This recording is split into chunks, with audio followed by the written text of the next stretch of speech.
What's going on, gardeners? Today I am here with Nick. You guys have seen Nick in my videos before. His yard is looking awesome.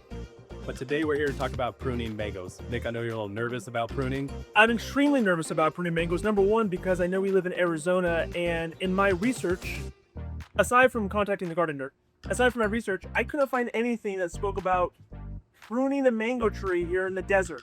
There's a lot of videos, but I don't live in Florida. I don't live in the tropics, so I know it's a little bit different, and I've never really pruned this. This tree's about 5 years old now. Yeah.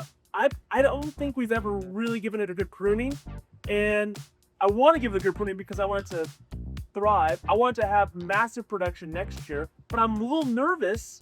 Yep. Because I don't want to kill the tree. I don't want to kill it. Yeah, it's a valid concern. Growing mangoes are not native to Arizona, obviously, right? So things are much different. The cold is a huge factor, whereas the cold isn't a factor in the tropics. They're never going to get huge trees like they are in the tropics, so it's a little bit different how we prune. Yeah. So a few things. Now is a perfect time to prune. Well, so now, so if we're watching this, what? Yes. It's September 5th. yeah. So it's still hot. Yes. Right now it's probably in the mid 90s to high 90s. It's still hot, but we're not seeing the 110 anymore. And it is cooler at night. Yep. And very soon, so mangoes in Arizona will start flowering as soon as he's sever. Yeah. So we want to get a prune before then so it can put on the new growth and be ready to fruit, to flower. Cool. And then also we want to get a prune before it gets too cold, right? So most people will say as soon as you pick the prune to trim it, but that sometimes in Arizona is in July. Yeah, I think it's still too hot. I think I picked the last fruit, I think, in beginning of August. Okay. So a few things before we get started, and I'm going to actually let you do it, Nick. I'm going to coach you. That means all liabilities on me. Exactly. I can't kill a tree. Few things. When you are pruning, and this goes for all fruit trees, make sure that you have cleaned your pruners with the rubbing alcohol. You don't want to go from tree to tree because that's how you spread disease. So, and you especially don't want to go from one yard to another yard and not clean tricks. Gotcha. So I brought these, I cleaned them, we're all good. And then just kind of rule of thumb with most fruit trees, when you're pruning, you want to cut back a third. So that's what we're going to do. We're going to cut back a third of all of these branches. Okay. And then we also want to look for any dead branches and any crossing branches. As branches cross, they'll kind of rub each other and hurt each other. You mentioned something to me online that new fruit is going to grow on new growth. Yeah. So we want to probably look for the stuff that's been here for a couple of years. Yep. And probably cut that back first. So, which was actually the hesitation for me. I thought, no, this is established.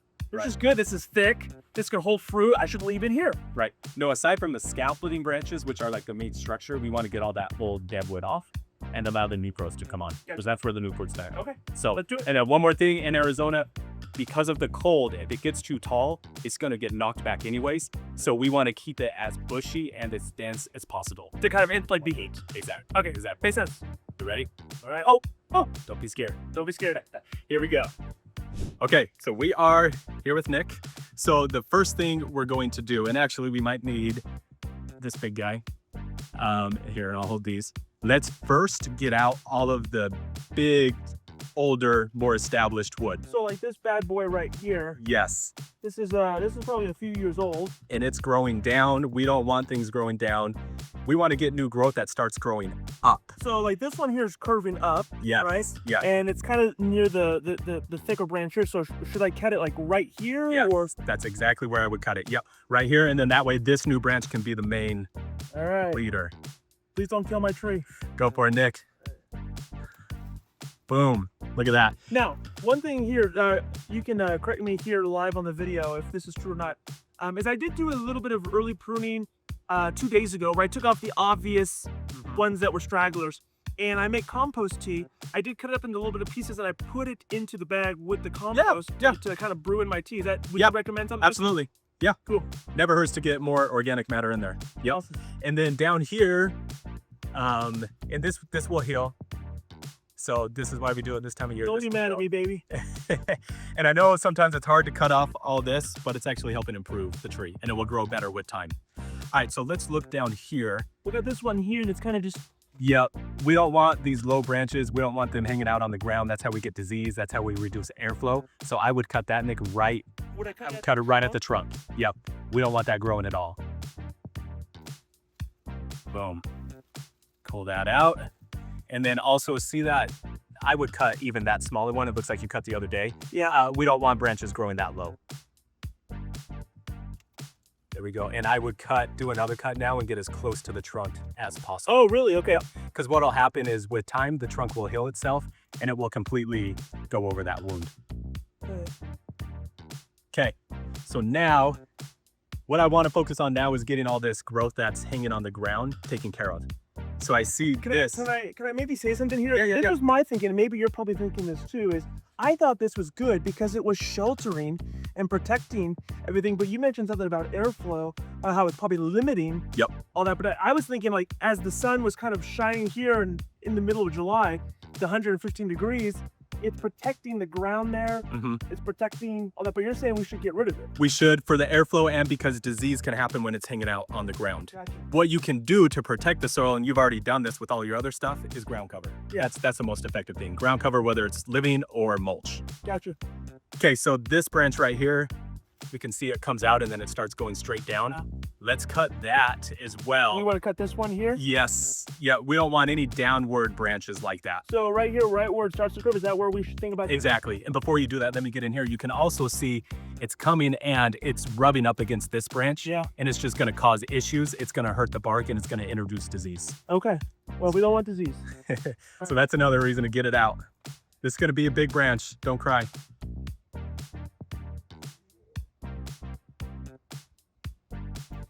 Woo! Look at that. That is a big guy. Okay, and let's just keep going here. All these downward growing branches. So like this one, you can see there's a lot of branches here that are new and growing up. Let's keep those. Let's cut it right here. There you go. And see how, I don't know if you can see on the video, as soon as you cut it, it boom, pops right back slow up. motion, like a replay. Yes. All right, let's keep going. We got some more. We're like, what about this guy here? He's growing down. Yep. This is perfect. This is a perfect time to point this out. So you can see here kind of like, I call them nodes. Like you can see right there, see how it just kind of swells up a little bit? Yeah. That's where new growth will come. So when we're cutting these, we want to cut right above that. So now we get rid of the downward growing stuff. And now new growth will come and start growing up how we want it to grow. Additionally, every time you cut, we're not just going to get one new shoot. We're going to get one here, one here, one here. So it's going to be bushier. And like we talked about earlier, the bushier it is, the more fruit you're going to get because fruit grows on new growth. So if you think about this one here, right, there's a lot of new growth all over. Yep. And here, these are just leaves, but here's where there's kind of a cluster. So should we maybe think about cutting it right here? Perfect. Already an expert. Yeah, I'm gonna start my own YouTube channel. All right, let's work on more of this down here. So this branch, this is a big guy, but I don't like how it's growing straight down. Yeah. So we could almost go, I hate to do it. Actually, I don't because it's good. We could almost go Like right that? there. Yep. All right. That's going to take the majority of the rest of this growth True or out. false? So my question is, I'm thinking about this, trying to think about this logically, is, do multiple cuts, cutbacks, do they increase the risk of disease? It's like an infection.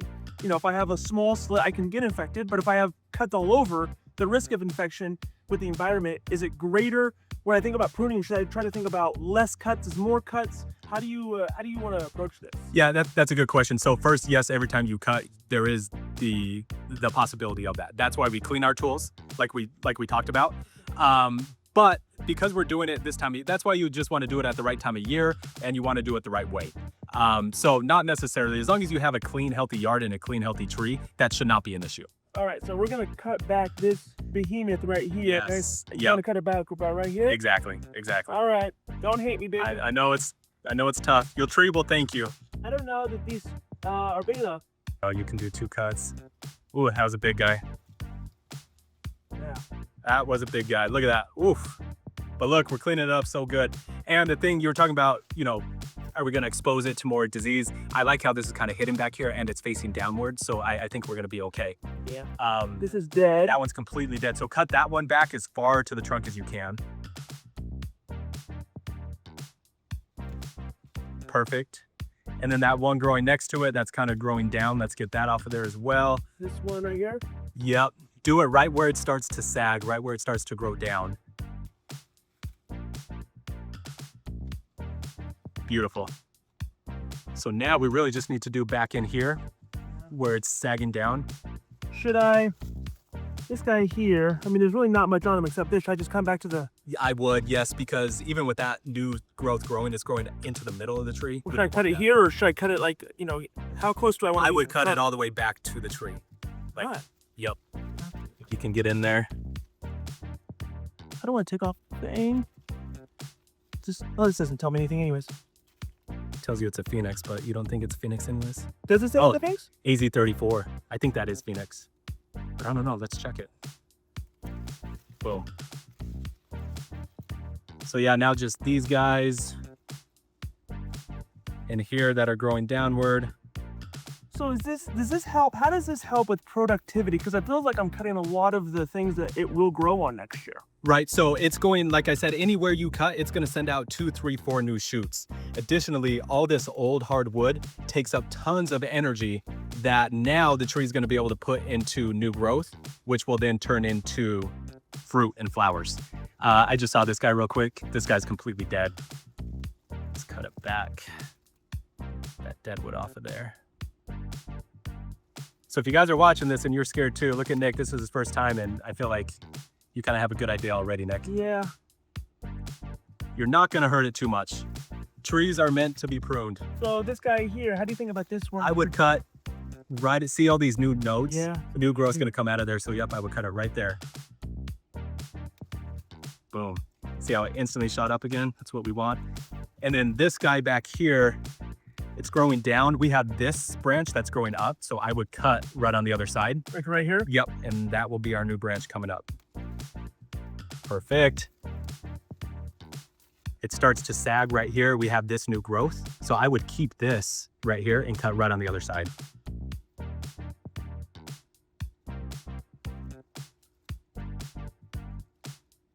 There we go. And then one more, actually 2 more. Right here, this is growing down, but you can see these nodes, like where it swells, that's gonna be new growth. I would cut it right on the other side. Oh, on this side? Yep. Yeah. Perfect. And then the last one, same thing here, it starts to sag. I don't want to get rid of this because it will grow right here where there's nodes again, it will grow up. So I cut right on the other side. Right here? Yep. Perfect. I got a lot of here that I can live. I mean, I don't want to throw this away. Right. I could put it in compost tea. I can lay it as ground cover, or I could put it in the compost bin. Is there anything that you would suggest to do with this? Should I cut it smaller and do something more effective with it? So whatever you do, I would, yes, first cut it smaller. If you put it in your compost bin, great. Obviously all this is not going to fit in the compost bin. So then I would just cut it up as small as you can and lay it out as mulch along the rest of your trees. Okay. This took lots of nutrients from the ground to grow. So those nutrients are in these leaves. The nutrients are in these branches. So for quicker application, should I try to use as much of it in my compost tea that I brew every single day? You can. Yep, you can. Would that be a faster application for it? Yes, but also we like to feed slowly, right? So you can do a little in the compost tea. You can also do some in the composter, but I would put a good majority of it down on the ground as well and let the nutrients go back into the ground. Okay. But what I want to do now is I keep talking about, we've mentioned it's going to flower and fruit on new growth. So what does that mean? If we look like right here, come winter time or come December, January, the flowers are going to come from the ends of these shoots right here, right here, right here. So what that means is we want to get as many shoots as we can. So now we need to go and tip the rest of the mangoes by a third, or the rest of the branches by a third. So all these big branches that are growing tall, we want to tip them about a third of the way down. And then what that will do is send out new shoots. And now that's 3 or 4 places where it's going to flower. Nice. Which means 3 or 4 places where you're going to get fruit. So we've done the heavy pruning. It looks good now. We've cleaned it up. So now we just want to go on all these branches and go back about a third. No rhyme or reason. You can't really mess it up. So like right here? Yep. And one other thing, I like to look where there's nodes, right? So I would actually, Nick, probably go a little bit further. Right there. Yep. Because if you've ever eaten a mango or grown mangoes, you know that mangoes are heavy. We want to keep these branches as strong as possible. Maybe like right around here. Perfect. Perfect. One thing to bring up, it's cooling down, but it's still warm. Mangoes like warmth. Yeah, that's perfect right there. We want good growth on these so that we can have all those new nodes, all that new growth, so we can get the flowers. So now is a perfect time to feed. I know you're feeding constantly, Nick, but now September, going into October is the perfect time of year to feed your trees, especially after you prune them like this. Beautiful. I see it does uncover more dead wood in general that we could probably get rid of. Yep. We don't like the dead wood. And we don't like the cross branching. So if you're in there, Nick, and you see any branches that are crossing and rubbing against each other, cut those ones out as well. And if you're worried, like, where exactly do I cut? Honestly, at the end of the day, it's not a huge deal. You're not really gonna mess it up. Just cut about 1/3 of the way back and you're gonna be okay. If you're cutting with clean tools and you're cutting this time of year, it's pretty hard to mess it up. Perfect, and then there's some right over here. So you can see when I talk about where fruit comes from, this was an old flower and fruit. It comes from the end. Now that it's flowered here, you can see it's sent up 1, 2, 3 shoots. All new flowers are gonna come from there.